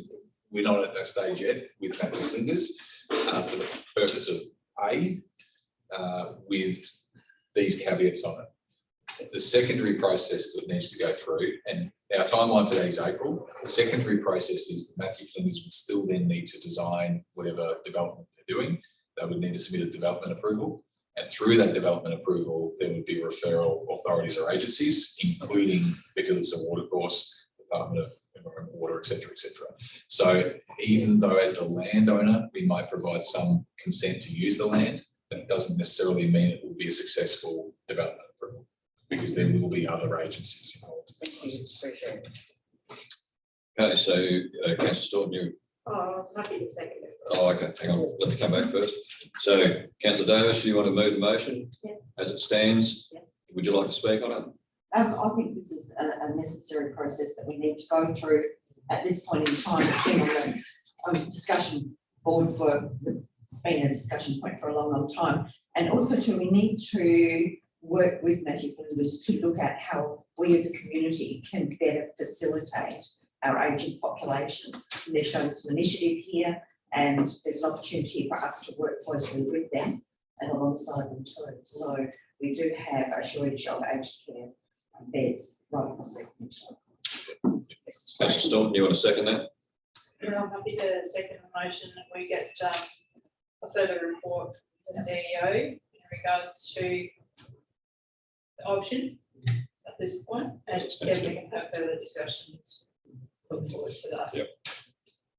Okay, so speakers for or against, or clarifying questions if you've got any, Jack? One clarifying, it is a question which was in relation to the say conflict of interest. I think we said earlier that if a motion came up, then we would determine whether we'd stay in the meeting or and vote. At this stage, given that the short-term contract has no bearing on the recommendation there, which is building an investigation of this, that we'd stay in the meeting. Well, I would stay in the meeting and vote. Okay, so noted. Same for you, Andrew. Yeah, noted. Councillor Boyd. Councillor Dodd. Just clarify a question. The review, if this goes ahead, would that include preliminary engineering works? Through you, Mayor Brad, I guess, yeah, the conversations we'll need to have with Matthew Flinders very, very quickly is around potential site capacity, site design, and then look at what impact that may have. If this ends up being drainage reserve, we need to look at what impact that would have on the drainage reserve. So there's a component of this from two perspectives. So there's our own review in terms of understanding the volumetric analysis around the drain water reserve, the amount of catchment water that's coming from upstream, the role that particular reserve plays in that, and if there's any filling or overbuilding of that, does that inhibit or restrict us from being able to actually, realise the function of that reserve? So that's from our perspective. Some of that conversation will need to be informed by, tentative designs from Matthew Flinders about what they're proposing in there. I mean, in simple terms, I'm qualified, I'm not an engineer. You build a span across the drainage reserve that wouldn't restrict what happens at the ground level. The second part of that question then would be, or consideration would be, how much was that going to cost? And that's where it comes down to, there may be some things that we would be happy with from an engineering perspective, from our perspective, without interfering with the reserve, but they may be cost prohibitive for Matthew Flinders. That's the conversation that we've got to have. But really, given council's previous decision point on this, we can't allocate time and resources to enter into those conversations unless we know that there is a legitimate want or desire from council to at least review the current situation and then work forwards with some options from there. So are there any speakers for or against? I didn't get that. Could you try again? So the CEO is going to chastise himself now. Councillor Rousseau? I think it's a fabulous opportunity to go through and work with Matthew Flinders to find this solution. The fact that they've been able to get the grant and being so proactive with training and who knows, we could end up in there somewhere and we'd be wanting a nice room. Hopefully not for a while. So, no, in all seriousness, it's a credit to them for the work that they are doing there. And if we can help find a solution to this that makes most people happy, I think it'll be great. You said it, Mayor. So that kind of a conflict of interest about getting old. So I suppose I'm not going to make a comment. I shouldn't do that, but I'm going to. The initiative that Matthew Flinders has shown in getting that grant through today, it's not just about a building, it's about a training regime and a strategic alliance with the university, which is just the best thing we could ever get for the peninsula. Coming back, any other speakers for or against? Faye, do you want to write or turn it on? Car parking is a priority. This increase in size of the premises, beds, etc.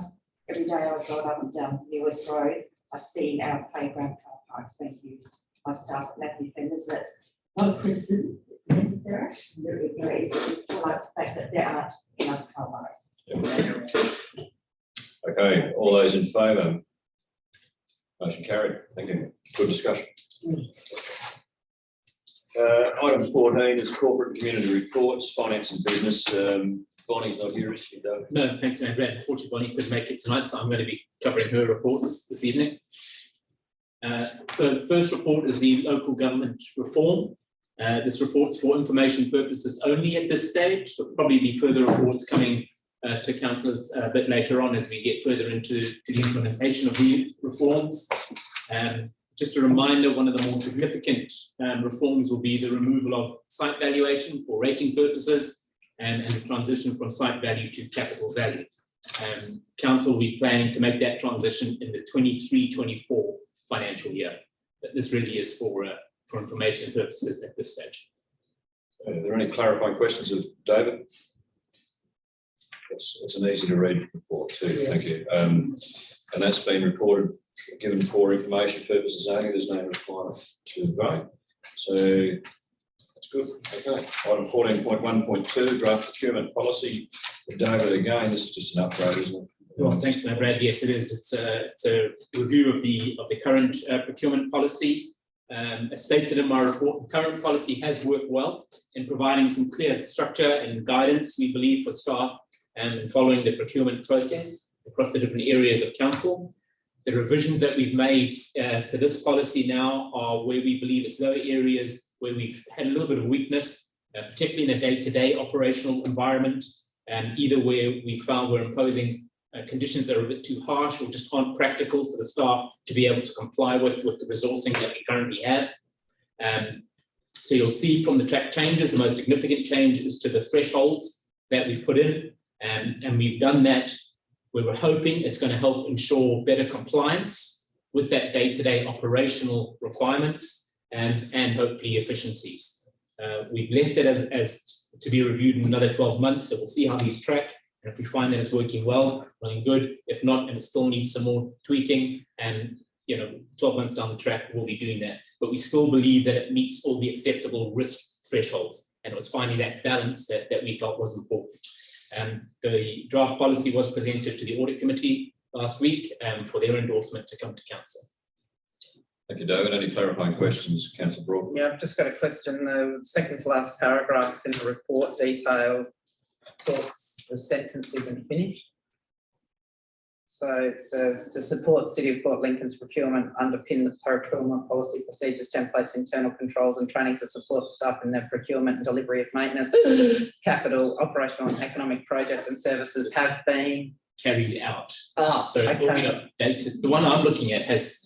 Yeah, you're looking at an old version. There's two versions here that got uploaded. So it had, and then we picked it up and quickly corrected that. So the one on the agenda, the most recent one, has got that. But thank you. It was a test to see if I read it. It's a very long sentence. Just to be read. It is. I knew that Councillor Broadfoot would pick it up, so I didn't say it. It's Okay, clarifying questions. Any more? No? I just do have a question. We did a lot of work about strengthening the procurement policy in terms of the industry advocates participation guidelines, and I see that we've still got those elements in there. Do you think that there's other things that we can do to make sure that local businesses are able to be delivering services to council, and also that we're looking at, it's not always about value for money, it's about value to community? Do you think we're still hitting the mark there? Thank you, Mayor Brad. Yes, we are. What we're doing now in the acquisition plans that we're now setting up, part of our evaluation table includes a local benefit percentage.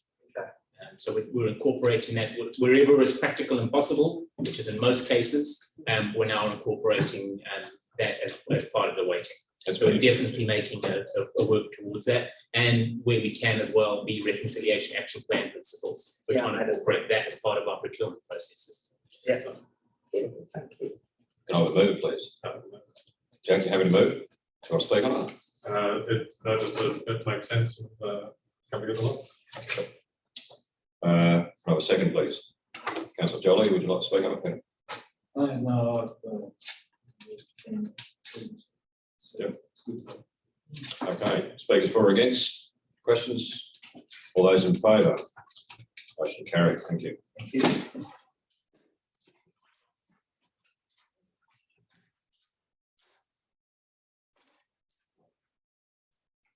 Here with me. Item 14.1.3 is the budget development timelines. Thanks, Mayor Brad. Again, just for information purposes, just to let councillors know really what's coming up with regards to council meetings, workshops and so on. Just starting that busy time of year. Yep. Plan your diaries accordingly. Is there any clarifying questions for Dave? That report is for information only. All good? Okay. Move on to item 14.1.4 is the Leisure Centre operating report. Thank you, Mayor Brad. So the savings that we've achieved that you'll see within the financial table, it's mainly due to the interest savings that we've managed to work through our treasury management protocols on the variable interest loan account. So that's the most significant area where we've got those savings or why they've been realised. On an operational level, as far as the centre itself is concerned, you'll see from the membership figures, they have been hard hit, mainly as a result of COVID and those sort of implications. but I'm pleased to report we're still tracking to budget as far as the operational side is concerned. So it's tracking well, even though they are behind budget as far as memberships are concerned. And the certainly the feedback reports that we get on a monthly basis are excellent. As I've shown there, the good industry score is usually between 25 and 50, excellent being over 50, and they've been averaging 73.7. And let's hope that we can emerge from COVID and start getting things operating again. Is there any clarifying questions of David? I have one point for you, David. Yes, Brad. The title of Bonnie Cole, she's a major finance. I just thought I'd do that. No clarifying questions of David. Can I have a mover then, please? Shy. Councillor Lynn, would you like to speak on it, Peter? No? Can I have a second? Councillor Rousseau, would you like to speak on it? Is there any speakers for or against? All those in favour? Motion carried. Thank you. Item 14.1.5 is. I missed one. No, it's the live. That's right. Lincoln Library, Lincoln Library operation report for the 6-month period. Looks good to me. Yes. David, you want to speak or help? Thanks, Elena is here. Well, Elena is here. The financials are, small, minor, unfavourable variance, really due to the library collection purchases adjustment that needs to be made, and an increase in cleaning costs. And the increase in cleaning costs is a theme throughout each of the areas, which you'll see later on. But Helena's here if you have any questions regarding the activities themselves. So any clarifying questions? Yes, Councillor Groves. Yes, thanks, Elena, for the report. In relation to, it's actually on page 29 of the agenda. It's the question I'd like to ask is a bit more clarification around its dot point 2, funding negotiations with the Library Board, Local Government Association and State Government. After exhaustive negotiations, a memorandum of agreement was not signed, and a one-off digital literacy grant included within the funding allocation for this financial year. Is there any information? So I'll throw the ball at you, but Sure, no, thank you, through you, Mayor Brad. The negotiations weren't finalised, as you can see, that information has come from the reason. So essentially the funding was basically rolled over again for the next financial year based on previous years. So yeah. okay, there's a couple of other things, if that's all right. I'm not sort of trying to pull it to pieces. I'm just interested. One of the things that I also note is an increase in investment in the resources for Toy Library. That was something some years back that sat with the Education Department. I just find it, the value of them is enormous. I used to put them together in my workplace and created them in South Australia. But what concerns me is that the Education Department has foregoed that responsibility, and now it's become very much part of libraries, which it has across Australia, in WA I'm aware. But it's just a comment as much as anything, and I'm curious in time to come how much we do invest in that specific area. They are certainly enormously valued. The other thing is too, I'm aware, and it was in the Lincoln Times, that the Lang Foundation has contributed to the, it's in relation to the creative content and knowledge of the centre, that the history group are actually digitalising the Port Lincoln Times, and that's been an extensive and a huge process by that history group and the library to negotiate access and utilisation to digitalise all of that information, because it belongs to the media themselves. And that the Lang Foundation has contributed $50,000 to this community for that to happen. So I think we're very, very lucky, and that was featured in the Port Lincoln Times, but it was with the history group. I just want the community to know that it actually is benefiting the whole community, and the library is going to be a part of that caretaker. So it will go on Trove at state level, but $50,000 has come from a benefactor in this community through this foundation. So I just want that noted somewhere, would be really good. That's a good question, I think. Just good points. Good points. Just to clarify, we can, Mayor Brad, the question around the funding negotiations, that's specific to the digital literacy program, not to the overall funding agreement with Libraries Board of SA. That's my understanding. No, my understanding it is for the entire funding. Okay, Councillor Broadfoot. Yeah, I've just got a question through you, Mayor Brad. I note that we've replaced the outside return bins in London Street, and we're still wanting to do the Porter Street one, and we just haven't done it yet, or is the London Street one coping with what's required there? To you, Mayor, if I'm not mistaken, I think at this stage we determined we were satisfied with the ones on London Street, and we weren't going to carry on with the ones on Porter Street. That's where it sits currently at the moment, and you'll note in the report as well that Louise and I will be looking at a review of this 5-year action plan and looking at refining a lot of those actions to see exactly what is and isn't required there. Yeah. Thank you. Yep, problems. Okay.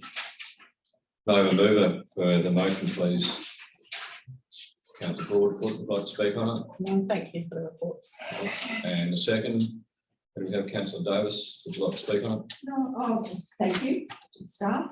They do a great job down there, and it's certainly a great benefit to all ages within the community to have our library service. Well done to everyone. Thank you. Any speakers for or against? Questions? All those in favour? Motion carried. Item 14.1.6 has been withdrawn. There's nothing, no big deal there. It's just that there's some of the numerals are not to David's liking at this stage, and they'll be modified and submitted later. Thanks, Mayor Brad. Yeah, so we identified an error at the last moment. I'm afraid I apologise, councillors, and just requires clarification. So I'd rather just withdraw the report, and I'll present it at the next council meeting. Is that yours or the CEO's holiday fund? CEO's. I picked that up actually. Believe it or not. Item 14.1.7 is Visitor Information Centre Operation Report for the 6-month period. Over to, who's doing that one? Thanks, Mayor Brad. I'll just go through the figures quick, and then Naomi's here to answer any questions. And as the report highlights, the VIC has been significantly impacted by COVID in terms of tourist sales income, the commission income, and the stock sales income. Fortunately, this has been offset by a reduction in various expenses, which are listed in the reports, and the reduction in expenses is greater than the reduction in the income, resulting in an overall improvement from the original budget of 8,689. But there's quite a significant activity report that Naomi has put together, and she's here to answer any questions. So are there any clarifying questions regarding the Visitor Information Centre? Can I have a mover then, please? Councillor Dodd, would you like to speak on it? And second, Councillor Staunton, do you want to speak on it? I didn't put my hand up, but I was. I thought you did. Sorry. Do you want to put your hand up? I wouldn't mind asking a question if I may. There's been notice any change with the change in location of the BIC with activity or more or less, or that's in the report there pretty well. I think happy for Naomi to respond to that. I think there's a range of factors that have impacted on visitation numbers over the last few months, and I think it won't be covered in here, but for example, January, we did have a few days there that hit the same sort of numbers that we had January last year, which were up over 500 visitors per day. So I think to try and draw any conclusion around the location change in terms of numbers up or down, I don't think would be overly useful, given a range of other factors that have impacted on visitation over that period of time. Did you want to add to that? Or? So the overall numbers were down by about 3,000 people the same time last year. But one comment that he did make to me is that she's seen more locals come in and access gifts and souvenirs and things from the gift shop. So that was something that took place over the summer and the Christmas break. Some people have said it's easy to find, some people have said it's not as easy to find. So it's very difficult one to work out what's going on there. We have to be pretty got the signage out there, so it should be working. It's been updated on our, all our socials and our website for the groups. But yeah, it is such a bit too early to tell, and it's just been such a strange summer for us. Certainly wasn't the same summer we had in 2020. So many factors, obviously, were around the COVID thing that we started when the borders opened on the 23rd of November. But then again, come the 26th of December when we went into more restrictions, and that lasted almost the entire summer period. It really didn't go in our favour, and I don't think the results are too bad, all those things considered. And just one more question. I see there was a huge influx in visitors on the 5th of October, and there was 545 visitors or something. Was there a special occasion for that amount of people in one day? That's huge. Going. It was a big day. That's Long weekend. like our cruise days. Was it a long weekend? And it'd be the Tuesday after the long weekend. Queen's birthday weekend. No, October, yeah. Labor Day. Yeah. Yeah, we had some good numbers there in the October period. There were 400, 500, so that was a big day. We got to get out there. Jack? I'm happy to second it as well. Okay, would you like to speak on it? Just to say that, yeah, congratulations to the team on a good result there too. And it has been a challenging time, restrictions and lockdowns over that period. Many changes about. We have that huge influx of people who have never been to Portland the year before, and some of those may have looked at another location this year. But that visitation will continue for years to come. So it's been great. Good, thanks, Jack. Is there any speakers for or against? I'll say one thing for, just a note. I know that we've done it before, but I'll say it again. Tourism Awards, where we won the Bronze Award. Well done to all the people involved in that. Naomi, if you could pass that on, please, if it hasn't been already. And all those in favour? Motion carried. Item 14.1.8 is the budget review in December. I seem to think we just do non-stop reviews. Thanks, Mayor Brad. So budget review 2 has resulted in an increase in the operating deficit of $118,366. The two most significant revisions were the increase in council's cleaning costs and increase in council's IT system improvements. Both of these items have been brought to council previously, so I think council are well aware of those. It's important to note, however, that when we adjust for the financial assistance grants prepayment, which was $890,000 odd that we received in advance, if you adjust for that, then the adjusted operating deficit is a deficit of $39,804. So that's pretty close to just under break even, and that's where you'll see that our operating surplus ratio is still well within our target and is sitting at minus 0.2%. I will just point out the asset sustainability ratio is standing at 160%, and this is due to the carryover. I think we covered this as well in the last, perhaps in the last budget review. It's purely the timing with the carryover, and next year the ratio will correct itself once we're now starting to catch up on those backlog projects. Capital variance reflect an overall improvement from the original budget of 27,603. So there's a net reduction in the amount of cash held, which is as a result of the increase in operating costs with the site savings that we've got on the capital expenditure savings. This report was presented to the audit committee last week for their endorsement before it came to council. And I'm happy to take any questions. It's noted in the minutes, believe it or not. So is there clarifying questions for David? Okay, can I have a mover then, please? Councillor Dodd, would you like to speak on it? It's been through all of this and everyone's happy. Yeah. Okay. The second is Councillor Davis. Would you like a second? I didn't second. Oh, I'll put that down. Quite sorry. No, all right. Okay. Can I have a second, please? I'm happy to. I think Jack had his hand up. Councillor Jolly has his hand up. All right. Councillor Jolly. Councillor Jolly, would you like to second that motion? Would you like to speak on it? It's very thorough report.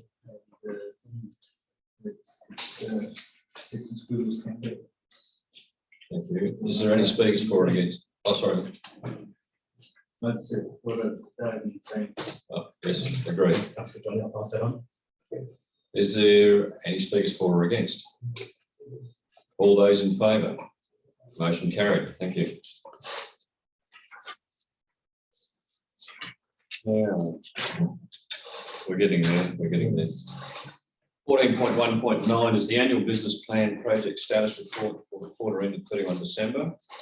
David, throw it to you, mate. Yes, thanks, Matt, Brad. So I know we reported on this recently, but the idea is that each quarter we'll now be presenting this. So this is for the second quarter, for the half year.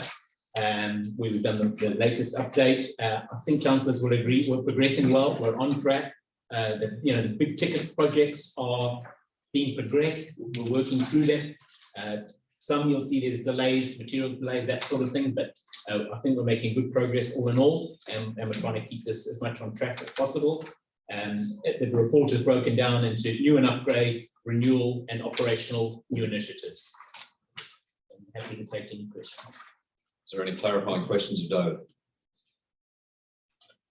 David? Councillor Storm? Yeah, so just in regards to, I don't see it on the new upgrade or renewal, but the Nautilus Arts Centre heated cooling system that they an upgrade, has that been done or The HVAC? the heaters that didn't work? Yes. Is that in there? It is. And I'll find it for you. So it's a renewal. So under capital renewal. It's actually on the first page. It's about 12 down, second from the. Oh, sorry, there it is. Yeah, that's So it's out to tender. Well, it's been out to tender, and I think we're just about to sign the contract with the preferred. I think I signed the contract, or it has been signed. Yeah, I signed it. So that is progressing. Yeah, so can I have a mover? Councillor Staunton, would you like to speak on it? Councillor Dodd, would you like to second it? Would you like to speak on it? All good. Is there any statements for or against? No.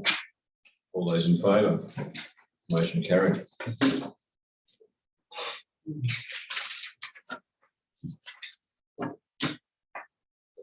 Item 14.2, people, governance and communication, there are none. 14.3, community culture and recreation, there are nil. Item 15 is environment and infrastructure reports. 15.1, civil assets and operations, nil. 15.2, open spaces, nil. 15.3, development services. That's environment and infrastructure. Jay Petty, would you like to talk on that? Yes, thanks, Mayor Brad. Just a real quick one. It's very straightforward. There's a requirement to have this policy under the legislation. The legislation has changed as we went from the old Planning and Development Act into the new PDI Act. And the policy just reflected all those changes. So fortunately, nothing too exciting. Yeah. It might be if you like planning development fees. Well, maybe. Is there any clarifying questions of JP? Can I have a mover, please? Councillor Broadfoot, would you like to speak on it? Councillor Rousseau, would you like to second it? Thank you. Would you like to speak on it? No, thank you. Is there any speakers for or against? All those in favour? Motion carried. Thank you. Item 15.4 is environment, community and safety, there is nil. 15.5, major projects, nil. Item 16 is confidential council reports and minutes, there are nil. Item 17 is a confidential report regarding a potential property acquisition. We have a recommendation to go into confidence there. Councillor Rousseau, would you like to move that? Like to speak on it? Yes, good. Councillor Jolly, would you like to move? Second that, sorry. Okay. Any discussion? No. All those in favour? All those in favour? Motion carried. Yeah, if you like. So just we'll do a 5 minutes. 5 minutes. It's now 8:30. If you can be back here by 25 minutes too, please.